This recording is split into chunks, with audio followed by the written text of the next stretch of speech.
want. So I have some stuff up to do like the color monster. Oh my gosh, guess what I did this morning, just now? What'd you do? I colored these monsters on the back of the cereal box. See? All right, so I want to share with you. It is called The Color Monster. So many of you have probably heard of it. It's a pretty common book. I found this gem on Amazon, and it is amazing because it is a pop-up book, which is fun for when you see kids, because who doesn't like a good pop-up book? I'm trying to find like one of the good, but the only thing I don't like is like some of them come up like more 2D versus like 3D, which is kind of sad, because I wanted like the monsters like that. That is really cool. I like that page. So super cool. And this just kind of, if you aren't familiar, they also have the read alouds on Amazon. And we'll drop a link in the comments. And they have the read alouds. You can get the regular book. You can get there's the red one. He's giving you a hug, or me a hug. He's giving me a hug. Sure. He's actually stomping and roaring and shouting, "It's not fair."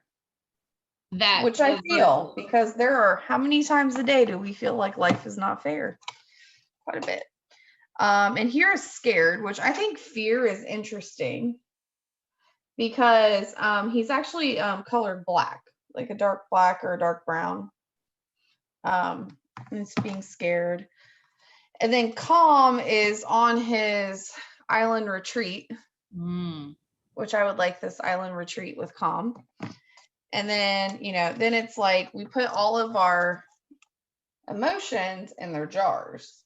So it kind of tells you, like, when we have all of the colors, it can be confusing, it can be overwhelming. So sometimes if we can like stop a minute, figure out what they are and externalize them, we can kind of get back to where we can regulate. So it's a good way to introduce like regulation and normalizing that we don't always just feel angry, just feel happy, just feel sad. Because a lot of kids think they can only have one emotion at a time, when we all know that sometimes kids come to us, or adults, and it's like one big knotted yarn ball of just all these different things. So I like that. And then I'm going to share my screen so I can share. Oh, can you please allow me to share? Yeah, sorry. I thought of something that you could do. Sure. What do you got? With that, you should be able to share. Okay. So I was thinking sand, like colored sand, but putting it in a jar, like the sand art. But then when you said yarn ball, that made me even think of having different colors of yarn, and then just buying those little plastic jars that you can do like sand art. And they even make like little necklaces, and you could use yarn for the different emotions and kind of, jumble it all up and put it in the jar and talk about how, the feelings can kind of get jumbly. They get jumbly, and sometimes like they pair together and you can't pull them apart. Like, you're going to a new school, you're excited, but you're scared. And pulling those apart might not be you might not be able to fully separate them because they kind of go together in that situation. So one of the big ones that we use where I work is the 3 color monsters. So these are the feelings that I have most often. So this is where you can really get a kid to think about which ones do I feel most often, and then you have them draw them for you. And it gives you an insight, like, do they feel like they have anger more? In the one, they also talk about love, and love is pink. So love is another one you can do. And here's like the little color code that like I give kids, because sometimes kids don't, because if you're trying to go off the book, you're going to want to remember like which is what, because kids don't always know. Or if they want to switch it up, that's cool, as long as you know what the colors are. It gets confusing if they draw them and you have no idea what they're saying, and then they forget to. So these are those. And then other things, they actually have a color monster game that on one of the websites that we do, that we follow one of those groups. there was another clinician saying he really enjoys the Color Monster game, and it is on Amazon. I think monsters are good because I think we automatically have like fear of them, but I don't think we need to always be scared of them. And I think it's a good way to let kids know that what might appear scary at first isn't always really scary after we really figure out why it's there, what's it need, what's its purpose. There's a lot of stories on that storyonline.com, and it talks about my monster, and it's a little boy that his monster lives under his bed because that's why he stays in his bed and goes to sleep. And without his monster there, he won't go to bed. He'll get up and go play. So it talks about like it has its purpose. So I have a lot of kids that we talk about that because it's like after he figured out why it was there, he's like, I'm not scared. I need him to be there for me. So that's another thing. Why don't you share your cereal box monsters?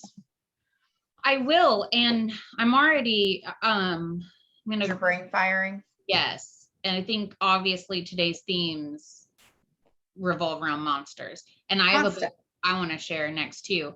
And I'm thinking of all kinds of cool things you can do to parallel with like Monsters Inc. and everything. We know I love Monsters Inc. Yes, we do. Yes, we know this. Okay. Been to any of my trainings, you know I like Monsters Inc. So without even planning for this, I was finishing up some off-brand Lucky Charms here, and you know, I always, when I'm finishing up cereal, I always just break down the box and throw it in the recycle bin, and I don't ever look at it. And then I was looking at it this time around, and I was thinking, why do I always toss it without doing all the fun games on the back? As a kid, I loved to do that. My siblings and I would fight over it, who got to play the games or, you know, do the backside of it. So this morning I sat down and I filled out this creature creator. So here are my creatures. And I Bitter Betty. So yes, okay, so let me introduce you to my monster friends. Okay, so this is Bitter Betty, and she doesn't look fun to be around. She is just an angry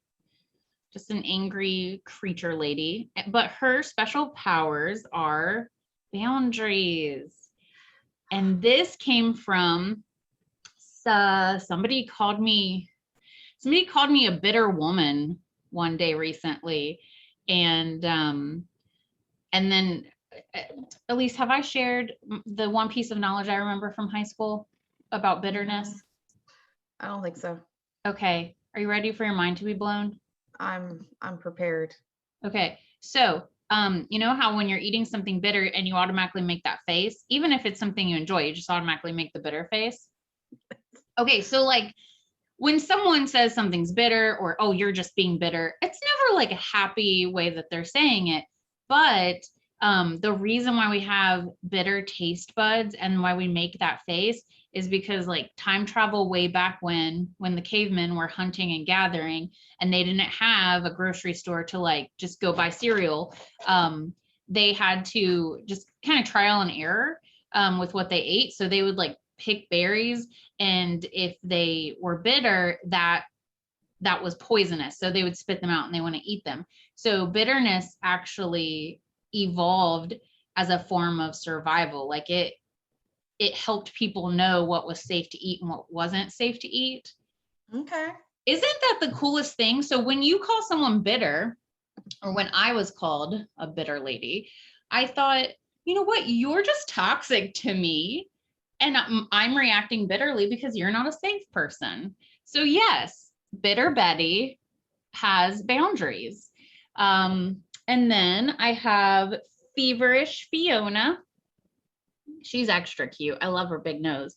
And her special power is self-care. So whenever Fiona's feeling feverish, she just takes a little extra care of herself. And then this monster looked like a piece of bread, so I just had to go with it. So this is Carbo Carol, and her special power It's comfort because what gives you more Carbo Carol. Carbo for short. Her full legal name is Carbohydrate Carol, but that's a mouthful. Get it? Because she's bred. That's a mouthful. I caught it. Thank you. No, I love it. And then my last one is peripheral. Can never say that word. Peripheral. You get it. Pete. And his special power is observation. Because he looks, These are my new creature friends that, without any idea of what we were going to talk about today, I just straight up went to monster. Now I'm less embarrassed by the fact that I spent time on this because no, but honestly, I feel like as therapists and mental health professionals, I think we can completely make a worksheet and even have like pre-made like abstract things that you can create monsters with clients, like fully abstract or from scratch. But I think the idea of like actually having something on there is kind of cool because then it's like taking a shape and then letting their minds work it out. And especially if you can tie it into what you're working on. So if I'm scared of I'm scared of going to a new school, which is it's a valid thing. I'm scared of going to new workplaces. Like it's a valid, and there's still that little bit of anxiousness when we see a new client, like, because we don't know what we're expecting. Like you just walk in blind half the time and you're like, here goes nothing. Like as Beetlejuice would say, it's showtime. I've had Beetlejuice on the brain. I apologize. I found Beetlejuice shoes. And I'm really trying to like determine if I bought them, how the people in my life will react. I would support you.